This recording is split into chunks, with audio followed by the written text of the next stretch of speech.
Bonjour.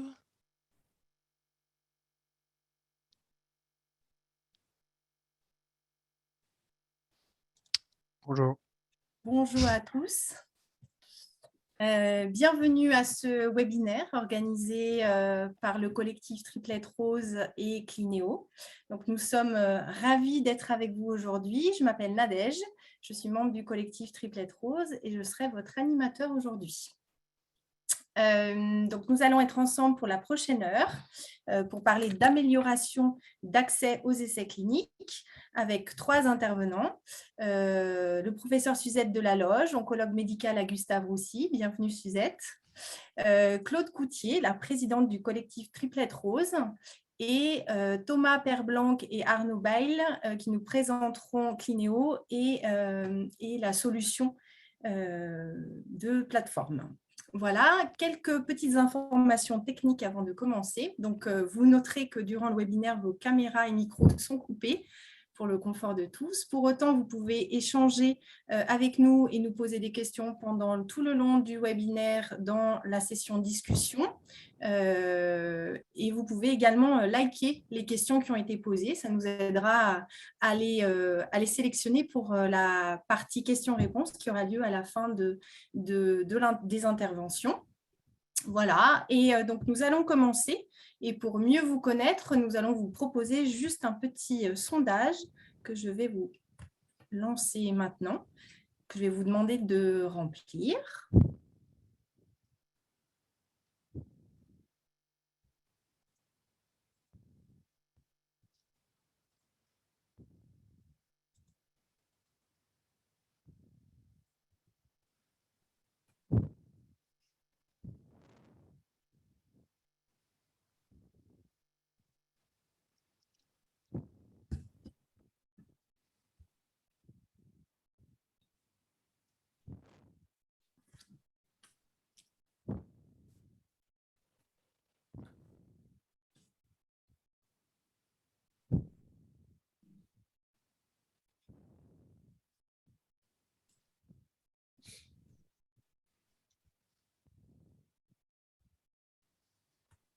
Merci à tous pour vos réponses. Donc, nous sommes ravis de voir qu'à nouveau, les triplettes et leurs proches ont été largement mobilisés sur ce webinaire, mais également que les membres des institutions de santé, des laboratoires pharmaceutiques, les professionnels de santé sont présents avec nous aujourd'hui.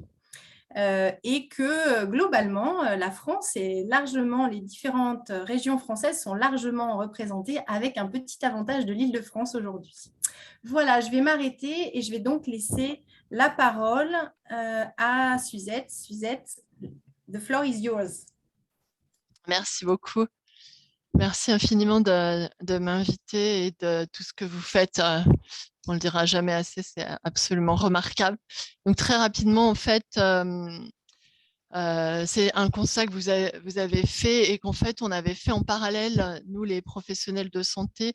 C'est ce besoin absolument majeur de l'accès à l'innovation dans une situation médicale aussi grave que le cancer du sein triple négatif, et la difficulté de cet accès à l'innovation pour pas mal de raisons.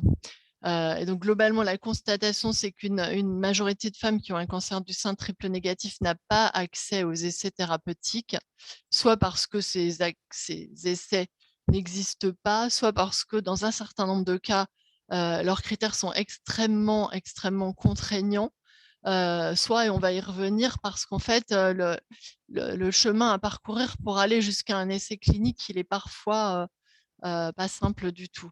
Et donc, globalement, il y a à peu près, il y a moins de 10% des triplettes qui sont réellement éligibles à un essai thérapeutique.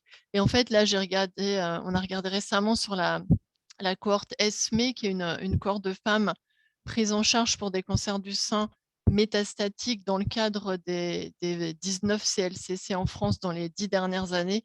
Et on était en situation d'entrer dans la maladie cancer triple négatif métastatique à 8% d'inclusion dans des essais cliniques, c'est quand même vraiment pas beaucoup. Et donc là, on élargit le débat pour parler d'inclusion dans des essais cliniques et d'accès à cette innovation en recherche pour un cancer localisé ou métastatique.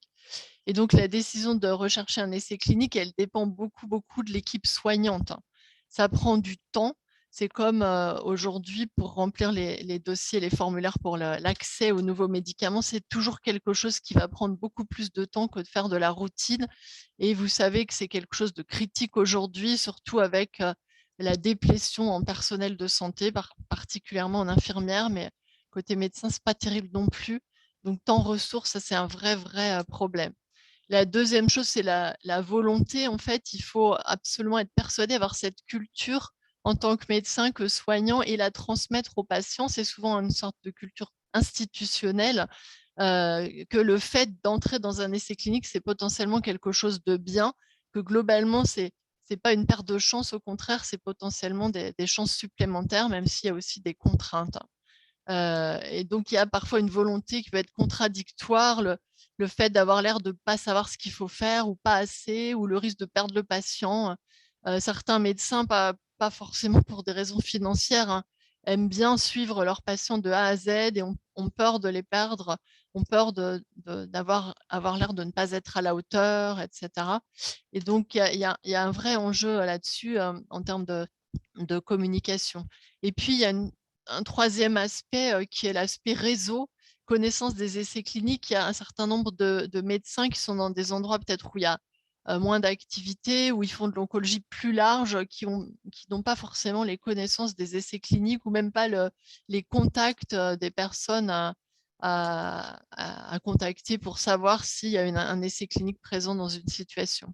Diapo suivante.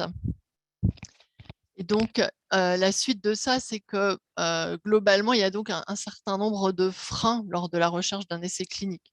C'est assez difficile aujourd'hui, en fait, avec les triplettes, on a essayé depuis quelques mois. Et vous avez fait un super travail de recensement des différentes ressources qui existent pour identifier aujourd'hui un essai clinique. Et personne aujourd'hui, de façon simple, n'est capable, moi non plus, de dire sur le territoire français quels sont tous les essais cliniques ouverts pour une patiente donnée en temps réel aujourd'hui ou demain. Et globalement, le processus est très manuel. Il y a des registres existants de l'INCa, de la NSM, d'autres que personne ne consulte jamais. Globalement, c'est assez complexe, pas très à jour. Et donc, ça va plus être sur des réseaux d'amitié, de connaissances. C'est assez informel. Soumettre un dossier, c'est souvent un processus manuel, il n'y a rien d'automatique, il va falloir rentrer plein de données, il va falloir faire un dossier différent à chaque soumission. Souvent, ce sont les patients qui font la demande. Il y a pas mal, nous, on a énormément de demandes d'avis, éventuellement d'essais cliniques, c'est juste des mails que je reçois. Moi, j'en reçois 5, 6 par jour. On m'envoie juste un mail parce que les gens connaissent mon mail, hein. C'est vraiment, c'est assez basique. Donc il y a un délai, il faut que les gens regardent leur mail, il faut que ça aille pas dans les spams, etc.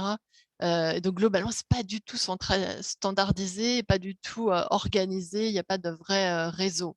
C'est incroyable même de constater qu'on est là aujourd'hui. Et la réponse à la demande, elle n'est pas du tout standardisée. Elle va être complètement différente d'un centre à l'autre. Certains centres font un vrai processus d'avis et vont dire on a telle étude potentiellement où la patiente serait éligible dans telle situation plus tard si besoin. Mais en attendant, on propose de faire ça, ça, ça. Il y en a d'autres qui vont dire juste non, patient non éligible, point. Le délai de réponse est très variable selon les centres. Les modalités, etc. Donc, on comprend que les médecins eux-mêmes s'y perdent parce qu'en fait, selon le centre, il va falloir avoir un process très spécifique. Et il y a un nombre limité de places. Et si on vous dit la semaine dernière que telle étude est ouverte pour telle situation, c'est plus forcément valable cette semaine. C'est quelque chose qui est très, très évolutif et il faut absolument des processus agiles. Et donc, les impacts, bien sûr, c'est qu'il y a un retard de prise en charge potentiel. Si on cherche un essai clinique pour une patiente, malheureusement, il y a un risque de progression de la maladie entre-temps. Et donc, c'est vraiment quelque chose qu'il va falloir anticiper, organiser et surtout, il faut que ça aille vite. Ce n'est pas possible. Il faut que ça soit structuré, simple, organisé et que ça aille vite. Et deuxièmement, il y a un gros problème d'inégalité d'accès aux soins. C'est-à-dire, si on est traité dans un centre qui a un très gros accès aux essais cliniques, on aura très clairement un accès bien plus simple et plus fréquent. C'est un centre qui a une culture d'essais cliniques, etc. Et on voit, nous, dans nos données, que selon les centres, C'est pas du tout, c'est assez différent avec une grosse hétérogénéité. Et la troisième chose, c'est comme on a dit tout à l'heure, l'accès à l'innovation est quand même extrêmement limité, l'accès à l'innovation par la recherche clinique à cause de toutes ces problématiques qu'on vient de voir ensemble. Recours tardif, il y a aussi cette image du fait qu'il ne faut pas proposer un essai clinique si on a d'autres solutions potentielles. Non, ça c'est faux. Il faut vraiment proposer un essai clinique dès le début et on voit ensuite et savoir un petit peu quelle est la cartographie, réfléchir au fur et à mesure avec une décision partagée, etc. Donc, on a absolument besoin de solutions. Ça vient des triplettes, ça vient des patientes, ça vient des femmes qui ont un cancer du sein triple négatif, ça vient des soignants aussi. Et on a tous, dans les dernières années, essayé de monter des solutions très médiocres. Et je pense que là, on a trouvé quelque chose qui devrait être super pour nous tous. Voilà, merci beaucoup. Merci beaucoup, Suzette, hein, pour cette intervention et pour ce soutien. Ce que je vous propose, c'est de continuer en vous présentant en quelques mots ce que c'est que le cancer du sein triple négatif ainsi que le collectif, et puis on va revenir sur notre sujet, le programme Triplet Access. Alors, juste en rappel, hein, parce que peut-être que tout le monde n'est pas encore complètement sensibilisé à ce cancer mal connu et qui touche principalement des jeunes femmes. On sait tous à peu près qu'il y a 60 000 nouveaux cas par an de cancer du sein. Ce qu'on sait beaucoup moins, c'est qu'il n'y a pas un seul cancer du sein, mais il y en a plusieurs. Il y a le plus connu qui a des récepteurs aux œstrogènes ou à la progestérone. On a aussi le cancer du sein dit HER2, c'est une protéine qui est surexprimée à la surface des cellules. Et puis, celui qu'on représente aujourd'hui, c'est le triple négatif. Et c'est 15% des cancers du sein. Ça veut dire qu'à peu près 9000 femmes chaque année apprennent qu'elles ont un cancer du sein. Et la particularité, c'est que ces femmes sont souvent jeunes. On dit que 40% à moins de 40 ans. Or, ce n'est pas commun de se dire, enfin en tout cas, ce n'est pas connu qu'à 30 ans, à 35 ans, à 25 ans, on puisse avoir un cancer du sein. Donc ça, c'est quelque chose qu'il faut vraiment avoir en tête pour éviter tous les retards de diagnostic. Alors, une première chose, chère triplette, au stade localisé, on peut guérir d'un cancer du sein triple négatif. C'est la majorité des cas. Donc, on ne s'affole pas tout simplement parce qu'on a un cancer du sein triple négatif. Il y a des traitements qui sont à base de chimiothérapie. On a aussi une possibilité avec de l'immunothérapie depuis peu, de la chirurgie, de la radiothérapie et les essais cliniques. Suzette l'a souligné tout à l'heure. Dès le départ, il est intéressant de se voir proposer des essais cliniques. Là où ça devient beaucoup plus compliqué et beaucoup plus dramatique, c'est en situation métastatique. Le cancer du sein triple négatif reste très agressif, avec un fort taux de récidive, 30% dans les 3 ans qui suivent l'annonce du diagnostic, c'est beaucoup. Et à partir de ce moment-là, les chiffres qui datent de 2014 parlent d'une médiane de survie de 14 mois. 14 mois, c'est rien du tout. Ça veut bien dire qu'on est face à un cancer particulièrement difficile à soigner, avec un nombre de thérapies limité. Et finalement, quand on est une triplette métastasée, tout ce qu'on souhaite, c'est préserver notre qualité de vie et gagner du temps. Gagner du temps en espérant prolonger notre vie pour voir arriver de nouveaux traitements. Et ces nouveaux traitements, on peut les voir arriver via les essais cliniques. Mais ce qui est important de souligner, c'est qu'en situation métastatique, une médiane de 14 mois de survie, on est face à des urgences de vie, on n'a pas le temps d'attendre. C'est-à-dire que les thérapies, il nous les faut maintenant. Voilà. Ça, c'était le premier volet. Maintenant, j'ai envie de vous parler juste très rapidement de notre association, le collectif Triplette Rose, qui, fort du constat que je viens de vous présenter, a décidé d'agir. On est vraiment un groupe d'action pour améliorer la prise en charge des triplettes d'une part, pour garantir l'égalité des chances sur le territoire et pour porter la voix des patientes. Donc, c'est un collectif qui est né en décembre 2020, qui s'appelait alors le collectif #mobilisation triplette. On est quelques triplettes à avoir décidé d'agir et on est passé en association en décembre dernier. Donc, on est vraiment une toute jeune structure. Donc, on est un groupe d'action nationale. On n'est pas un groupe de parole, on n'est pas un groupe de soutien, pas parce que ce n'est pas nécessaire, mais parce qu'il y a déjà plein d'associations qui le font et qui le font très bien. Nous, ce qu'on veut, c'est faire connaître et sensibiliser sur les particularités du cancer du sein triple négatif. Donc, c'est ce qu'on a fait au cours de l'année dernière avec pas mal de médiatisation, aussi bien de la radio, de la presse, de la télévision. Voilà, on était largement diffusés. Mais ce qui nous occupe le plus, en fait, ce qui est le cœur de notre association, c'est l'accès au traitement novateur.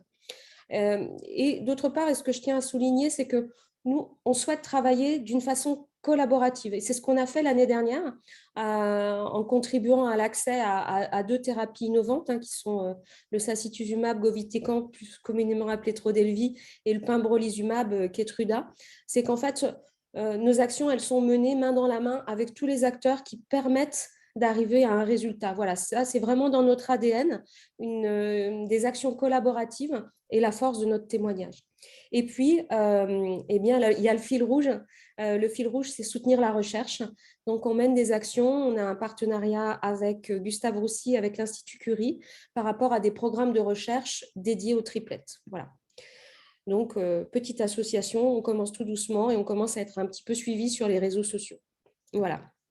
Mais passons à la genèse du programme Triplet Access. Donc, comme je vous le disais, on est face à des urgences de vie, on a besoin de traitements innovants, mais il se trouve qu'on en a en France. On en a via les essais cliniques. Donc, comme l'a expliqué Suzette tout à l'heure, c'est difficile d'accéder aux essais cliniques.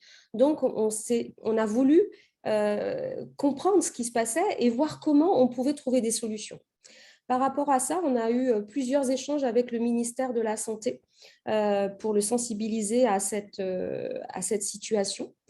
Et puis, en décembre de l'année dernière, on a fait une enquête auprès de différents oncologues, dont Suzette, qui a participé pour faire un état des lieux. Et cet état des lieux, d'ailleurs, a été très bien expliqué précédemment. On a partagé cet état des lieux avec le ministère de la Santé qui a réuni de grandes instances fin janvier pour adresser ce sujet-là, ce sujet qui est comment faire en sorte qu'on ait accès aux essais cliniques en France, notamment avec un support clé qui est une plateforme nationale des essais cliniques. Voilà. Et tout ça, ça a conduit finalement très récemment à la naissance de notre programme Triplet Access. Voilà, je vais vous en dire plus tout de suite. En fait, on a un programme qui repose sur 3 piliers majeurs. Le premier pilier, c'est comment garantir l'égalité des chances sur le territoire, comment proposer beaucoup plus tôt dans le parcours de soins des essais cliniques. Eh bien, on s'est dit que pour ça, il fallait un cadre.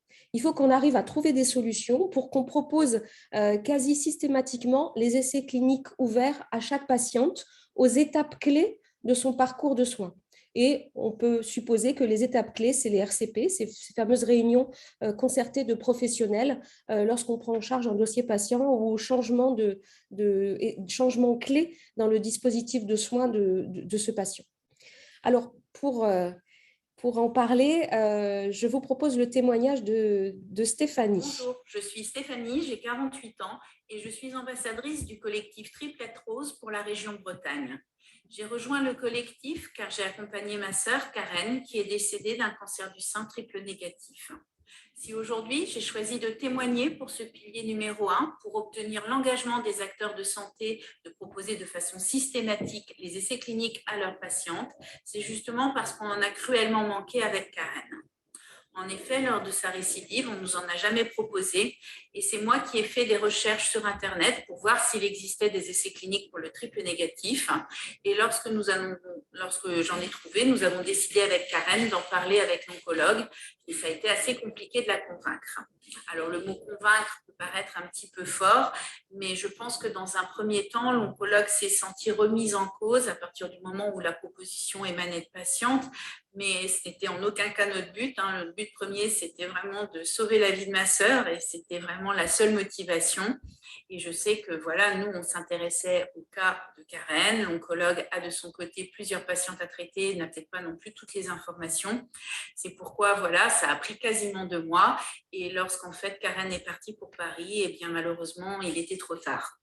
Donc voilà, c'est pourquoi pour moi ce programme Triplet Access est fondamental et que parce qu'en fait c'est une course contre la montre qui s'engage et que pour pouvoir avoir au moins une chance d'y arriver, il faut avoir toutes les informations dès le départ. Voilà, merci. Voilà, je crois que ça se passe de commentaires. C'est vraiment un exemple concret des besoins que l'on peut avoir dans cette phase amont du dispositif. Au cœur du dispositif, il y a un outil. On a besoin de mettre en place une plateforme nationale des essais cliniques, quelque chose qui soit simple d'utilisation, fiable, mis à jour quasiment en temps réel et orienté patient. Donc ça, je ne vais pas en dire plus, puisque les équipes de Clineo sont là pour parler de cette plateforme, la plateforme qui nous a semblé répondre le mieux à nos attentes. Voilà. Je leur laisserai la parole tout à l'heure. Je voudrais juste continuer avec le troisième pilier de notre programme Triplet Access, un pilier important parce que, OK, on a parlé du cadre. Le cadre est important, il faut qu'on propose systématiquement un essai clinique aux patientes. Pour cela, il est nécessaire d'avoir un outil avec toutes les caractéristiques qui vont être décrites tout à l'heure par Clineo. Mais après, il faut un accompagnement, déjà pour sensibiliser et pour former sur tout ce dispositif, mais aussi pour accompagner les patientes, parce que c'est bien beau d'avoir ce choix, mais ça peut être très difficile à vivre que de se voir proposer par son médecin soit un traitement conventionnel, soit un essai clinique. On ne peut pas laisser comme ça les patientes livrées à elles-mêmes dans cette décision hautement difficile parfois. Alors là, voilà, je vous présente Vanessa qui va témoigner sur ce volet-là. Je m'appelle Vanessa, j'ai 47 ans, je vis près de Lyon. J'ai été diagnostiquée d'un cancer triple négatif en 2018 et j'ai eu l'annonce de ma récidive avec métastase en 2021. Je suis ambassadrice du collectif Triplet Rose depuis l'année dernière en Auvergne-Rhône-Alpes pour faire connaître les particularités de ce cancer du sein qui est très agressif. La dimension accompagnement du programme Triplet Access est importante pour moi car mon oncologue m'a proposé de rentrer dans un essai clinique en octobre 2021, peu après mon annonce de stade métastatique. J'étais en panique, le dossier de l'essai clinique était très lourd, très complexe à lire. J'ai dû faire une batterie d'examens et le temps passait. J'avais l'impression d'avoir une bombe à retardement à l'intérieur de moi. J'ai assisté à un webinaire organisé à l'occasion d'Octobre Rose par le collectif Triplet Rose, au cours duquel j'ai appris que le pembrolizumab serait disponible en accès précoce à partir de novembre 2021. Mon oncologue m'a dit OK pour le pembro, j'étais soulagée. Si le traitement d'immunothérapie n'était pas sorti à ce moment-là, je me serais sentie très démunie, voire complètement perdue. Nos médecins, nos oncologues n'ont pas le temps de tout nous expliquer sur les essais cliniques. Et en tant que patient, nous avons besoin d'une information claire, accessible, pour prendre une décision éclairée quand on nous propose un essai. C'est tout l'intérêt du troisième pilier du programme Triplet Access. Voilà. Donc voilà, on vous a présenté nos trois piliers, le cadre, l'outil, l'accompagnement. Ce que je voudrais souligner, c'est que nous, on réfléchit sur ce dispositif, on met en place ce dispositif pour les triplettes, mais vous comprendrez bien que on veut faire un proof of concept avec Clineo sur ce dispositif, mais l'objectif, c'est bien de le décliner sur d'autres pathologies ensuite, parce que ce que l'on met en place aujourd'hui, ce que l'on veut mettre en place, ça ne concerne pas seulement les triplettes au final. Voilà. Donc, je vais laisser la parole à Clineo, donc à Thomas et à Arnaud, pour nous présenter la plateforme qui nous a semblé la plus à même de répondre à toutes nos attentes, notamment avec la sensibilité orientée patient. Voilà. Je vous laisse la parole, messieurs. Merci. Merci beaucoup, Claude. Bonjour à toutes et à tous. Je vais présenter également mon écran.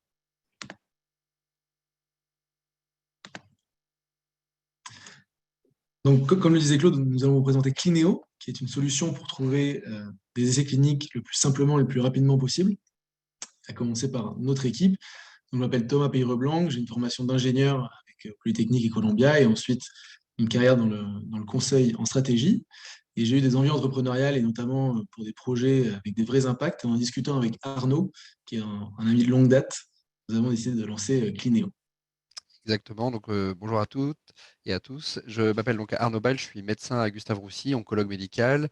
Et effectivement, je travaille dans un service qui s'occupe d'essais cliniques. Et j'ai été très vite convaincu de la difficulté dont parlait Claude et dont parlait aussi le docteur Delaloge, de savoir trouver un essai clinique même pour les médecins et donc a fortiori pour les patients, d'où l'idée de la plateforme Clineo et donc avec les compétences d'ingénieur de Thomas, mais aussi de Nicolas, que peut-être présenter rapidement, mais donc Nicolas qui est notre CTO et qui a également une formation d'ingénieur à Polytechnique et puis après une expérience aux États-Unis à Harvard, puis dans 2 startups dans la tech. Et donc, voilà, on est les 3 cofondateurs de cette plateforme. Et donc, Thomas va vous parler un peu de aujourd'hui où on en est.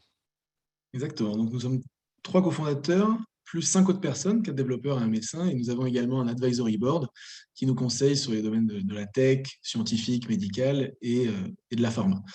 Donc, pour l'instant, nous sommes soutenus par la BPI. Nous avons intégré Paris Santé Campus, qui est un incubateur e-santé, et nous avons des pilotes qui sont en cours. Donc, un à Gustave Roussy dans le département d'Arnaud, un autre avec les triplettes, et nous allons en discuter un peu plus longuement aujourd'hui, et enfin avec Pfizer pour avoir le retour des promoteurs. Donc le constat, je pense qu'on en a déjà parlé, mais voilà, il faut savoir que près de 20% des essais cliniques échouent faute de recrutement.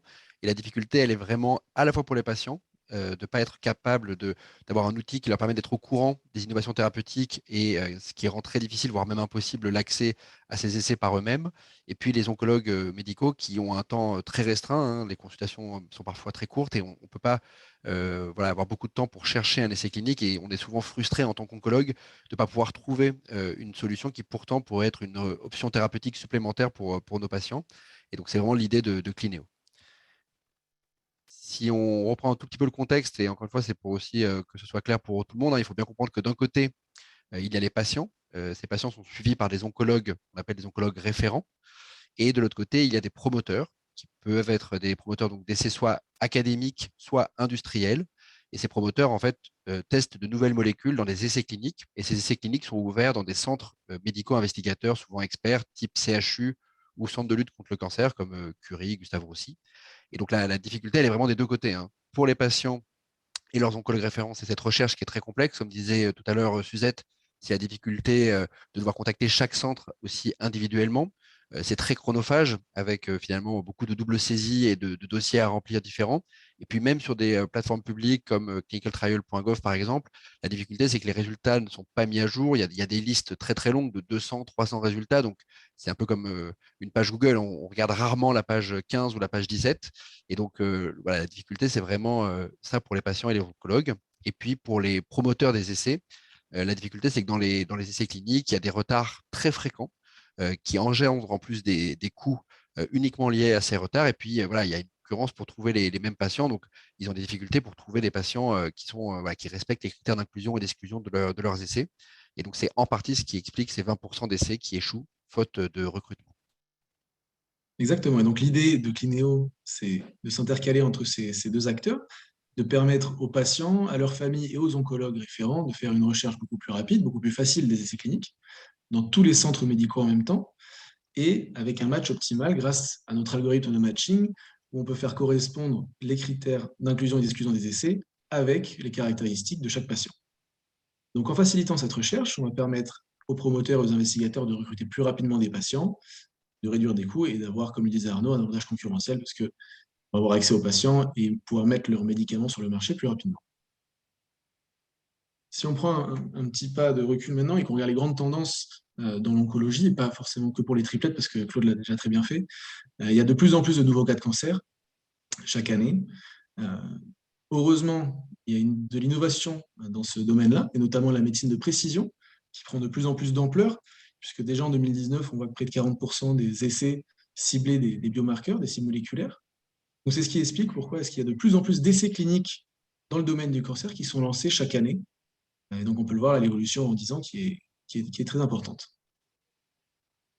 Il y a déjà quelques acteurs qui existent dans ce domaine-là, sur des moteurs de recherche spécialisés pour les essais cliniques. Sur la gauche, vous avez une vue un peu graphique de ces acteurs, avec en bas à gauche des bases de données publiques globales, avec clinicaltrial.gov qui est la référence mondiale, mais il y a aussi au niveau français avec l'INCa, au niveau européen avec l'ODRACT. En haut à gauche, il y a les bases de données publiques plus locales, comme Archimède, Arpego, au niveau des régions. Et ensuite, des entreprises privées, majoritairement aux États-Unis pour l'instant. Mais tous ces acteurs partagent deux limites actuellement. Premièrement, il y a une recherche qui est très fastidieuse, avec des méthodes de recherche qui sont assez basiques et donc beaucoup de résultats qui apparaissent. Dans chaque résultat, les contenus sont très complexes, ils ne sont pas structurés, ce qui met du temps à déchiffrer. Et enfin, les interfaces sont peu ergonomiques. La deuxième grande limite, c'est la non-mise à jour de ces résultats, notamment les statuts de recrutement et les contacts directe des investigateurs, ce qui fait que c'est très décourageant pour les médecins et les patients qui mettent beaucoup de temps à chercher, et même quand ils pensent avoir trouvé, s'aperçoivent que l'essai est fermé ou qu'ils n'arrivent pas à contacter l'investigateur. C'est pour ça que ces registres aujourd'hui ne sont utilisés ni par les patients ni par les médecins. Et donc la solution qu'on propose avec Clineo, c'est à la fois une approche médecin, mais c'est aussi ce que disait Claude, une approche patient, avec 2 interfaces dédiées. Dans Clineo, la recherche doit être vraiment très rapide, très facile. En moins d'1 minute, on doit pouvoir trouver l'essai pertinent. Et ça, c'est permis grâce aux algorithmes dont parlait Thomas, qui permettent de matcher vraiment les caractéristiques des essais et des patients. Et puis ensuite, le but, c'est vraiment d'avoir cette liste restreinte d'essais en cours de recrutement, pour éviter aussi le découragement dont parlait Suzette tout à l'heure, avec une liste des critères d'inclusion pour la présélection qui est transmise aux médecins investigateurs. Et ces investigateurs partenaires ont finalement 2 grandes solutions. Soit le patient ne correspond pas aux critères, et dans ce cas-là, grâce à Clineo, il y a aussi un système de liste d'attente qui permet de reproposer un essai qui serait pertinent pour le patient s'il ouvre 1 semaine ou 2 semaines après. Et puis, si bien sûr le patient correspond aux critères d'inclusion et d'exclusion, le patient est mis en relation, et donc le médecin référent adresse le patient dans le centre où l'essai est ouvert, et le médecin, du coup investigateur, voit le patient en consultation d'inclusion pour lui proposer l'essai. Je pense que vous l'aurez compris, hein, la proposition de valeur de Clineo, c'est vraiment de permettre aux patients d'accéder rapidement et facilement à tous les essais cliniques. Et ça repose vraiment sur 3 grands piliers. Le premier pilier, c'est d'avoir des données fiables et exhaustives, avec une mise à jour en temps réel des essais. Le deuxième, c'est d'avoir cette recherche intuitive et intelligente, donc notamment avec l'interface, mais aussi ces algorithmes de matching. Et le troisième point, c'est la mise en relation directe, c'est avec des investigateurs, avec une messagerie sécurisée. Et ça, c'est pour nous vraiment un cercle vertueux dans lequel finalement les patients et les médecins utilisent la plateforme parce qu'elle est simple, elle est fiable, et les promoteurs mettent à jour leurs données parce que ça leur permet d'améliorer le référencement de leurs essais. Et donc le projet pilote dont on parle aujourd'hui, hein, c'est un projet pilote qu'on a initié avec le collectif des Triplettes Roses et qui vraiment nous tient beaucoup à cœur parce que c'est une approche un peu innovante, hein. Pour l'instant, il y a beaucoup de solutions qui sont très tournées vers les médecins. Nous, on pense vraiment qu'il y a un vrai enjeu avec les patients, notamment experts, mais pas uniquement, aussi via les associations de patients. Et l'idée, c'est de proposer ce projet pilote, comme disait Claude, une sorte de proof of concept avec une co-construction de l'interface patient, et de proposer finalement voilà, les essais ouverts. Donc là, on a mis 50 à 100 essais parce que c'est assez variable. Mais il y a des essais vraiment cliniques en cours, et c'est ce que disait aussi Claude tout à l'heure, c'est que l'innovation existe et présente sur le territoire, et la difficulté, c'est d'être capable de mettre en relation les patients avec ces essais cliniques. Et l'idée, c'est de lancer du coup ce projet pilote fin 2022, avec voilà, comme objectif final d'augmenter le nombre d'inclusions dans les essais. Et là, on fait aussi le lien avec le chiffre qu'évoquait Suzette par rapport à la cohorte ESME, mais on voit bien qu'il y a une marge de progression, et vraiment, il y a un enjeu très fort sur des pathologies comme le cancer du sein triple négatif, agressif, comme on en parlait tout à l'heure. On va donc passer à la démo pour vous montrer à quoi est-ce que l'outil ressemblera. Donc, je vais partager un autre écran.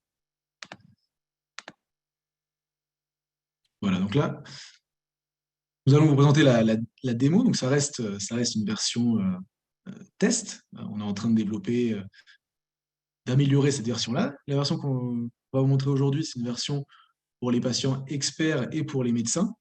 Nous sommes en train et nous allons travailler avec le collectif des Triplettes Roses pour l'interface patient, mais elle n'est pas encore disponible. Et donc, cette page d'accueil, comme le disait Arnaud tout à l'heure, le but, c'est que la recherche soit très rapide et très facile. Donc, on va commencer avec une spécialité. Donc, aujourd'hui, on va prendre la scénologie, l'organe, le sein. Et pour commencer, on va faire une recherche qui est très large, sans saisir de biomarqueurs ou d'histologie.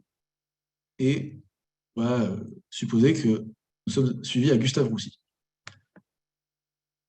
En faisant cette recherche, on a une page de résultats qui s'affiche avec tout d'abord le résumé de la recherche qu'on a effectuée, plus de filtres si nous voulons affiner la recherche, grâce notamment à l'hôpital dans lequel on est suivi, s'il y a des métastases cérébrales, etc. Et enfin, les résultats, avec ici donc 3 résultats. C'est une base d'essais, tests, évidemment. Plus tard, on aura tous les essais en France. Pour l'instant, c'est juste pour la démonstration. Et donc, chaque essai est représenté de cette manière-là, avec tout d'abord le centre dans lequel il est ouvert, son acronyme, la distance par rapport à l'adresse qui a été saisie précédemment, la phase et le statut global de l'essai, s'il est ouvert ou fermé. Ensuite, nous avons le titre de cet essai officiel et les premiers critères d'inclusion standards pour cet essai, donc notamment l'âge, il faut être majeur, le nombre de lignes, c'est-à-dire le nombre de traitements qu'il faut avoir reçu au maximum avant de rentrer dans l'essai, le score OMS, les différents organes, histologie, biomarqueurs ciblés par l'essai, et à droite, les traitements qui sont proposés dans cet essai, avec notamment leur type, est-ce que ce sont des molécules, est-ce que ça peut être aussi de la chirurgie, de la radiothérapie, les différentes cohortes. Donc les cohortes, c'est les sortes des groupes de patients au sein de l'essai, avec notamment ici une cohorte pour les cancers du sein triple négatif, et leur statut également d'ouverture, s'ils sont ouverts ou fermés. Et à droite, les principaux critères d'inclusion et d'exclusion pour cet essai.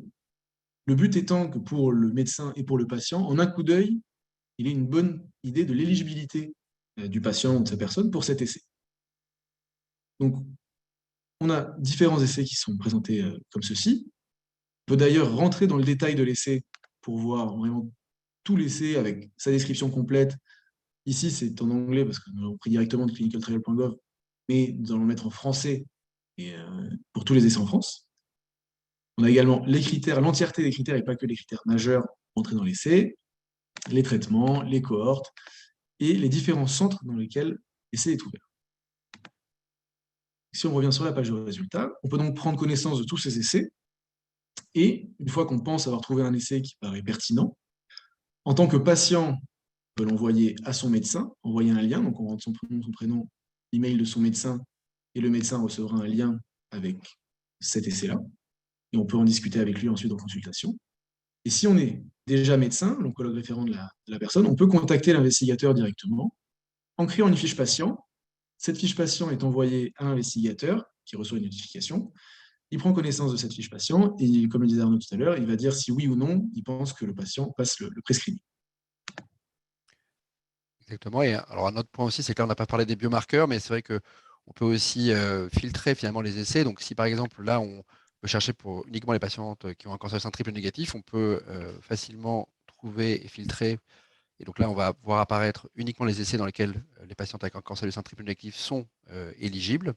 Et donc, c'est vraiment une facilité rapide. Alors, on peut aussi faire une recherche uniquement, si on enlève, par exemple, tout, on met uniquement les biomarqueurs type HER2, on peut aussi faire une recherche uniquement donc, avec cette caractéristique. Et ensuite, on pourra refiltrer aussi avec les filtres supplémentaires dont parlait Thomas.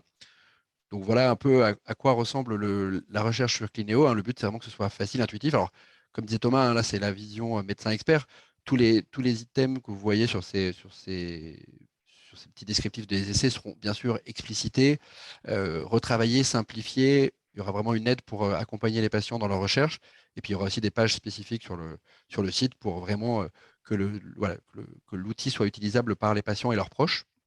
Et qu'on ait aussi une capacité à vraiment expliquer quels sont les points importants à comprendre pour le patient et les proches par rapport au dossier médical du patient. Donc, on espère que c'est plus clair pour vous. Je pense qu'on va pouvoir passer peut-être aux questions si vous en avez. Donc, n'hésitez pas à écrire dans le chat. Je pense que Nadège va nous relayer les questions.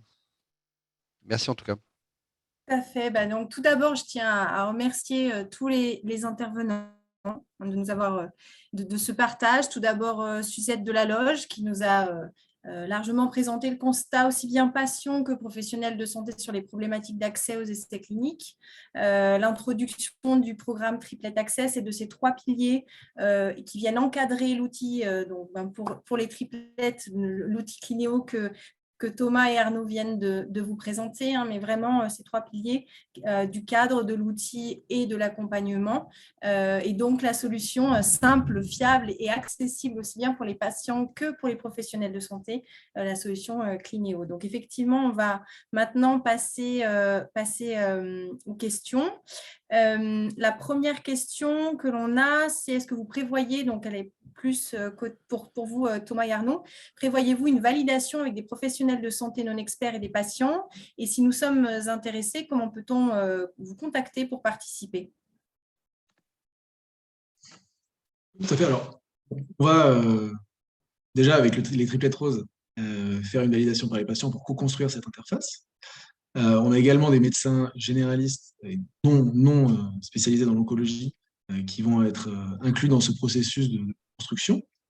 Et ensuite, pour nous contacter, c'est soit à la fin de ce webinaire, il va y avoir un petit questionnaire où son adresse email et donc garder, nous, on entrera en contact avec vous après. Ou alors directement sur notre site internet, clineo.fr, où il y a un petit formulaire de contact également. Donc n'hésitez pas si vous avez des questions après ce webinaire. On sera ravis d'y répondre et d'en discuter avec vous. Exactement. Très bien. Alors, une autre question, c'est qui est considéré comme patient expert? Qu'est-ce que vous appelez le profil patient expert? Alors, je peux peut-être répondre si vous voulez. Les patients experts, du coup, sont souvent définis par rapport à leur connaissance de la maladie, du vocabulaire médical qui est parfois pas extrêmement facile à connaître. Donc, c'est vrai que c'est souvent des patients qui soit font partie d'une association, donc qui sont très impliqués, qui sont très concernés, soit qui ont eux-mêmes une formation médicale ou qui ont des proches dans le médical et qui se sont un peu spécialisés. Je pense que voilà, avec le collectif des triplettes roses, on a un peu voilà, le reflet de ce que peut être un type de patient expert, hein. Vous connaissez très bien votre maladie, vous connaissez très bien les enjeux, vous connaissez aussi les termes. Et je pense qu'il n'y a pas de côté péjoratif à ne pas être patient expert, hein. C'est juste que ça demande beaucoup de temps pour, voilà, pour appréhender les concepts. On avait tout à l'heure sur la plateforme, par exemple, le score OMS. Je pense que c'est pas quelque chose qui est connu de tout le monde. Nous, les oncologues, c'est assez fréquent parce qu'on évalue l'état général des patients sur ce score-là, mais je pense que c'est quelque chose qui voilà, n'est pas expliqué à tout le monde, n'est pas donné. Donc c'est vrai que voilà, les patients experts, c'est vraiment des patients qui ont suffisamment d'expérience et se sont suffisamment eux-mêmes renseignés soit par leurs proches, soit par les associations pour arriver à avoir un niveau de compréhension qui soit du coup au niveau des médecins. Et il y a même des patients experts qui en savent plus que nous en tant qu'oncologues quand ils viennent en consultation. Donc c'est intéressant. Mais voilà, c'est des patients qui suivent notamment les actualités dans les congrès, qui sont très actifs sur leur prise en charge et sur la maladie. Et donc c'est vrai que c'est des patients qui pourraient totalement utiliser l'interface qu'on vous a montrée. Mais notre conviction, c'est aussi que tous les patients ne sont pas désireux d'avoir ce niveau de connaissance-là ou voilà, n'ont pas eu le temps de l'avoir. Et donc, on a aussi besoin d'avoir des interfaces vraiment dédiées. Puis, pour les proches de patients qui débarquent parfois dans la maladie, c'est pas évident de tout connaître. Donc, voilà un peu la distinction entre patients experts et non experts. Merci pour cette réponse, Arnaud. Une question sur le coût de l'accès. Est-ce que l'accès sera gratuit et comment sera financée la plateforme et par rapport aux promoteurs? Oui. Alors, la plateforme sera gratuite pour les patients et les médecins. Là-dessus, c'est sûr qu'il sera toujours gratuit pour permettre justement cette recherche sur Clinéo. Et donc, ce sera du côté des promoteurs que nous ferons des partenariats pour justement financer cette plateforme et permettre donc ce cercle vertueux dont parlait Arnaud tout à l'heure avec les patients et les médecins qui utilisent la plateforme et donc une situation qui est également au bénéfice des promoteurs puisqu'ils vont pouvoir augmenter le recrutement également dans leurs essais. Et promoteurs à la fois académiques et industriels, hein, parce que une partie des essais cliniques sont ouverts par les centres académiques, la PHP, Unicancer. Enfin, voilà, il y a à la fois, donc, on connaît tous les big pharma par exemple, mais il y a aussi les biotech, hein, qui sont des petites entreprises innovantes avec souvent un seul essai clinique. Donc, voilà, donc il y a beaucoup de promoteurs différents et donc c'est notre conviction de faire ces partenariats avec eux pour avoir la meilleure plateforme possible. Et mettre à jour les données d'ailleurs, je rebondis également. C'est comme ça aussi qu'on veut mettre à jour les données sur la plateforme, qu'elles soient fiables. On part évidemment des bases publiques pour avoir une base qui soit importante dès le début, mais le but est de vraiment faire des partenariats avec ces promoteurs pour avoir accès à la source des données, notamment, comme on le disait, sur les statuts de recrutement et sur les contacts des investigateurs. Merci Thomas. Justement, tu m'as coupé l'herbe sous le pied puisque ça faisait partie des questions et c'est très bien. Ça faisait partie de questions qui étaient posées sur justement la mise à jour, hein, comme vous l'avez largement souligné, qui est un enjeu clé pour la plateforme. Donc, merci beaucoup pour la réponse à cette question. Est-ce que vous prévoyez un suivi des utilisateurs pour que les utilisateurs soient prévenus de l'arrivée d'un essai clinique pertinent afin qu'ils puissent contacter le centre investigateur rapidement? Oui, bah, comme on l'a montré sur une des diapositives, hein, le but, c'est aussi qu'il y ait des notifications. Et donc, le but, c'est de simplifier au maximum, hein, le travail à la fois pour les médecins et pour les patients, hein. Ce qu'il faut bien comprendre, c'est qu'actuellement, quand il n'y a pas d'essai à un instant T, pour reproposer ou redemander un essai 3 mois plus tard, il faut refaire, par exemple, une fiche pour un service ou il faut refaire un mail. Et donc, le but avec la plateforme, hein, c'est qu'on puisse reproposer de façon automatique des essais cliniques si certains sont pertinents. Très bien. On a une question de patients ou de proches, je suppose. Comment faites-vous pour vous faire connaître des oncologues et si mon oncologue ne connaît pas la plateforme, me prendra-t-il au sérieux si je lui en parle? Je peux peut-être répondre aussi en tant qu'oncologue, mais je laisse Thomas.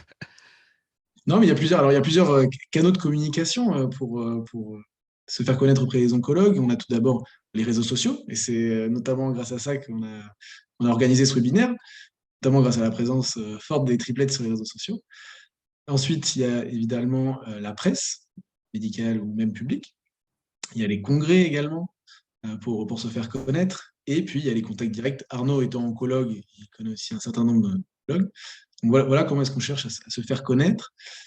Et évidemment, le dernier levier pour se faire connaître, c'est justement les patients qui vont pouvoir aller sur Clinéo, faire des recherches d'essais et pouvoir contacter via Clinéo directement, comme on l'a montré tout à l'heure dans la démonstration, leurs oncologues, grâce à un lien en disant, voilà, j'ai trouvé un essai qui paraît intéressant, qu'est-ce que vous en pensez? Donc, euh, je pense que les oncologues pourront regarder directement sur Clinéo et grâce à l'ergonomie de la plateforme, seront conquis, je l'espère. On sera vraiment dans la preuve de la qualité, hein. C'est pour ça aussi qu'on fait un proof of concept sur le périmètre du cancer du sein triple négatif, hein. Et je pense que prouver qu'on tient toutes nos promesses et tous nos engagements, c'est un peu le slogan, l'essayer, c'est l'adopter. Mais c'est vraiment le gage qu'on prend aussi par rapport à ça. Et c'est vraiment notre ambition. On est persuadé que notre modèle est nécessaire, que c'est le bon. Et à partir de là, on aura aussi beaucoup d'actions de communication et de sensibilisation, mais c'est vraiment la preuve par l'essai, en fait. Exactement, le fameux test and learn. Et puis, voilà, on a aussi des soutiens. Par exemple, le fait que Suzette soit présente aujourd'hui, c'est aussi voilà, des points importants pour nous parce que voilà, on bénéficie aussi d'expériences d'oncologues qui sont voilà, très impliqués dans la recherche clinique, qui peuvent aussi nous donner leur vision. Et voilà, donc je suis tout à fait d'accord avec toi, Claude. Je ne peux qu'approuver et dire la même chose. On a une question qui est reliée, et Claude, si jamais tu veux rajouter, pourquoi selon toi le programme Triplet Access va fonctionner? Bah, en fait, déjà, ça répond à un besoin, hein, comme l'a très bien exprimé Suzette en introduction de notre webinaire. On va améliorer l'espérance de vie, hein, en proposant plutôt des essais cliniques aux triplettes. Elle l'a vraiment souligné. Après, ça apporte une réponse concrète au corps médical, aux oncologues qui aujourd'hui ont des difficultés à trouver des essais cliniques pour les différentes raisons qu'on a exposées également. Ça va leur faire gagner un temps précieux, un temps qu'ils n'ont pas forcément. Donc là aussi, c'est un gage important. Ça permet aussi, ce programme Triplet Access, de prendre en compte le fait qu'on a des patients qui sont de plus en plus partenaires des équipes de soins et de plus en plus acteurs de leur santé. Donc ça aussi, c'est une révolution qu'il faut prendre en compte. Et puis, on est toujours dans ce fameux cercle vertueux, c'est-à-dire qu'on va faciliter les inclusions dans les essais cliniques. Donc, pour les laboratoires, ça va être intéressant puisque des essais cliniques avec des inclusions rapides, c'est bien. Ça veut dire aussi que potentiellement, ils vont avoir envie d'ouvrir de plus en plus d'essais cliniques sur le territoire français. Et pour nous, patients, c'est que des choses à gagner. Ça veut dire plus d'essais cliniques, plus de nouvelles molécules, plus de traitements novateurs, plus de chances de guérir et de vivre encore plus longtemps. On est vraiment dans un fonctionnement, un cercle vertueux. Et je pense qu'avec les 3 piliers, on a vraiment cerné l'amont, le cœur avec la plateforme et l'accompagnement dans l'aval. Voilà, on y croit vraiment, sincèrement. Merci Claude. Donc, on a également une question par rapport aux accès. On a parlé de patients, on a parlé de professionnels de santé. On avait aussi une question d'un autre corps de métier qui est intéressé par le sujet. Ce sera les chercheurs qui travaillent sur le cancer du sein triple négatif. Est-ce que cette plateforme leur sera accessible, Thomas ou Arnaud? Peut-être répondre. C'est vrai que dans l'immédiat, hein, la recherche elle est vraiment faite par le médecin et le patient pour vraiment promouvoir l'inclusion dans un essai clinique. Alors après, au sein de l'essai clinique, il y a des questions de recherche qui se posent et qui sont facilitées. Peut-être que par la suite, avec des centres partenaires qui font des essais cliniques, on pourra voir dans quelle mesure on peut les aider aussi à structurer la donnée pour les aider. Mais c'est vrai que pour l'instant, c'est plutôt une mise en relation et l'accès vraiment dédié aux médecins et aux patients dans le cadre de la prise en charge, dans le cadre du soin, pour accéder aux essais cliniques qui ensuite permettent de générer finalement de la donnée de recherche. Et ça restera une plateforme où Clinéo.fr sera accessible à tous, bien sûr. Et à nouveau, Thomas, tu anticipes une des questions que j'allais poser, parce qu'il y a une question qui me semble importante à soulever. On a une question de patiente qui dit est-ce qu'un patient pourra avoir accès, même si le centre anticancéreux dans lequel il est n'est pas connecté à Clinéo? Oui, bien sûr, très bonne question en effet. Donc, on sera exhaustif en fait. Bon, déjà, ça sera accessible à tous, n'importe qui pourra faire une recherche sur Clinéo. Et en plus de ça, on sera exhaustif. Tous les essais et dans tous les centres seront répertoriés sur la plateforme. Donc, il n'y a aucun souci. Si l'essai qui paraît intéressant n'est pas ouvert dans le centre dans lequel on est suivi, on peut tout à fait se déplacer dans un autre centre qui héberge cet essai-là. Nos résultats seront triés par distance pour essayer de faciliter la vie des patients. Mais donc, il n'y a aucun souci là-dessus pour la personne qui a posé la question. On a aussi une question sur le cadre, enfin sur le scope des essais cliniques. Les essais cliniques sont trop peu nombreux en France. Quid de l'élargissement aux essais cliniques en Europe, puisque certains sont pris en charge par la sécurité sociale, a priori. En tout cas, c'est comme ça dans la question. Effectivement, la législation européenne permet, quand on est suivi dans un pays de l'Union européenne, de pouvoir être inclus dans un essai dans un autre pays. Donc, inversement, des patients qui viennent par exemple, d'Italie peuvent être inclus dans un essai en France. Il y a un formulaire à remplir. C'est une initiative qui se développe de plus en plus et qui vise aussi à être simplifiée. Donc, on peut envisager que dans les mois, les années à venir, ce sera de plus en plus simple de pouvoir accéder à un essai clinique. Et c'est finalement dans des maladies, notamment des maladies rares, où il y a très peu de patients dans chaque pays, que ça s'est le plus développé. Donc, on peut envisager que ça se développe aussi de plus en plus en cancérologie. Donc, ça, effectivement, c'est quelque chose qui va être très important et qui renforce l'idée d'avoir aussi des bases qui soient le plus fiables possible, aussi dans la bonne langue, pour permettre aussi à tous d'y accéder sans barrière d'accès. Donc, effectivement, c'est quelque chose qui sera possible. Et pour l'instant, en tout cas, nous, on se lance déjà en France. Mais c'est vrai que ça sera une évolution potentielle. Et je compléterai avec le cercle vertueux dont je parlais tout à l'heure, c'est-à-dire que mettre ça en France, c'est aussi intéresser les laboratoires à ouvrir plus d'essais cliniques en France, donc plus de molécules. Voilà, donc il y a aussi ce volet-là qui devrait se mettre en place. Exactement, l'attractivité de la France, qui est aussi... on a vraiment une volonté politique avec les annonces récentes, avec le plan Santé 2030, de faire en sorte que la France accueille de plus en plus d'essais cliniques. Thomas a montré des chiffres un peu sur le nombre d'essais qui ouvrent chaque année. Le but aussi, c'est que le maximum d'essais soient ouverts en France. C'est quand même beaucoup plus simple pour un patient d'être inclus en essai dans son propre pays. Donc il y a aussi des enjeux qui dépassent les triplettes roses et Clinéo. Là, c'est des enjeux plus politiques, mais c'est vrai qu'il y a ces enjeux-là et ça fait le lien un peu avec le premier pilier aussi du collectif des triplettes. Il y a tout un enjeu législatif aussi pour raccourcir les délais d'activation des essais et permettre aux essais d'être ouverts en France parce que la France sera attractive pour la recherche clinique. Merci beaucoup pour vos réponses. Il y a pas mal de questions aussi par rapport à disponibilité, parce que vous avez réussi à susciter l'engouement des participants, et aussi bien sur la plateforme que pour le programme dans sa globalité. Quand est-ce que vous envisagez la première disponibilité de l'application, de la plateforme, pardon, et Claude, ça sera plutôt sur les deux autres piliers du programme. Comment est-ce que vous envisagez les jalons et la disponibilité, l'accessibilité de ces deux piliers?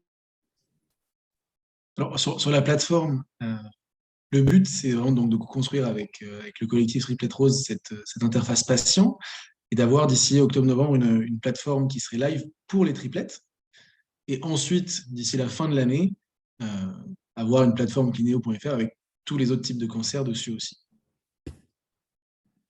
Et sur la partie concernant plus précisément les piliers 1 et 2, qui sont le cadre et l'accompagnement, alors actuellement, on travaille sur l'identification des meilleures solutions possibles. On ne va pas le faire tout seul. Il faut qu'on réunisse différents acteurs, autant côté institutionnel, ministère de la Santé, sur le cadre, et puis aussi tout le monde associatif, mais aussi le corps médical sur l'accompagnement. Donc, l'objectif, l'objectif, c'est bien d'avoir une mise en place progressive dès les premières mises à disposition de la plateforme. Et je ne vous cache pas que la première action forte sera vraiment une action de sensibilisation, puisque ça fait partie des piliers, à l'occasion d'Octobre Rose. Voilà. Donc là, on en appelle à toutes les personnes qui nous suivent, à tous les journalistes qui sont des éléments clés pour relayer tout ce programme. On a besoin de vous pour Octobre Rose. Voilà. Très bien. Et je pense qu'on va terminer en termes de questions sur la dernière question. Si jamais il y a des questions à la suite de ce webinaire, est-ce que vous pouvez nous rappeler le lien pour d'éventuelles questions, autres questions pour Clineo ou pour le collectif peut-être? Sur clineo.fr, vous allez pouvoir avoir un formulaire de contact en bas. Sinon, comme on le disait tout à l'heure, à la fin, il y aura aussi un petit questionnaire sur lequel vous allez pouvoir poser vos questions, entrer votre email et puis on vous recontactera du coup, très rapidement. Oui, effectivement, on voit qu'il y a eu beaucoup de questions. Merci, merci énormément pour autant d'énergie, autant de passion. Bon, c'est pareil, les deux entités ont un site internet avec un lien de contact, mais oui, surveillez vos mails. Vous allez pouvoir vous exprimer et reposer vos questions par mail. Voilà. Bien, merci à tous pour cet échange. Nous allons donc terminer ce webinaire. Claude, Arnaud, Thomas, est-ce que vous souhaitez partager un mot pour la fin de cet événement? Enfin, un petit mot quand même pour remercier le collectif des Triplettes Roses, parce que c'est vrai que c'est une vraie aventure humaine, donc pas uniquement technologique, mais vraiment humaine. Et je pense qu'on est en train de construire quelque chose qui répond à un vrai besoin. Et comme disait Thomas, on cherche toujours des choses qui donnent du sens. Bah, je pense que là, on peut difficilement faire mieux avec ce projet-là. Donc, merci à vous de donner de votre temps. Et je pense que sans vous, on n'arrivera pas à co-construire une vraie interface patient qui soit utilisable et fiable. Et donc, on est très heureux de pouvoir compter sur vous. Et donc, voilà, moi, je pense que c'est ce qu'on voudrait dire de côté Clineo, en tout cas. Merci d'avoir compris nos attentes et d'y répondre. C'est vraiment important, cette approche patient et cette interface patient. Et moi, je veux juste dire hashtag ensemble, tout est possible. Et on le rêve, mais on va le faire. Voilà, vraiment. Merci à tous, en tout cas, de vous être mobilisés, d'avoir participé. Vous avez été très nombreux. Ça nous fait chaud au cœur. Et puis, on attend toutes vos questions suite au mail que vous allez recevoir avec impatience. Voilà. Merci à vous. Vous allez également recevoir une enquête de satisfaction, donc à la suite de ce webinaire et dans le mail dont Claude parle. Et cette enquête de satisfaction est très importante pour nous et vous permettra également de nous faire vos retours, nous poser vos questions. C'est également un autre biais pour nous faire vos retours. Voilà, merci à tous. Merci. Merci. Très bonne fin de journée. Au revoir. Au revoir. Au revoir.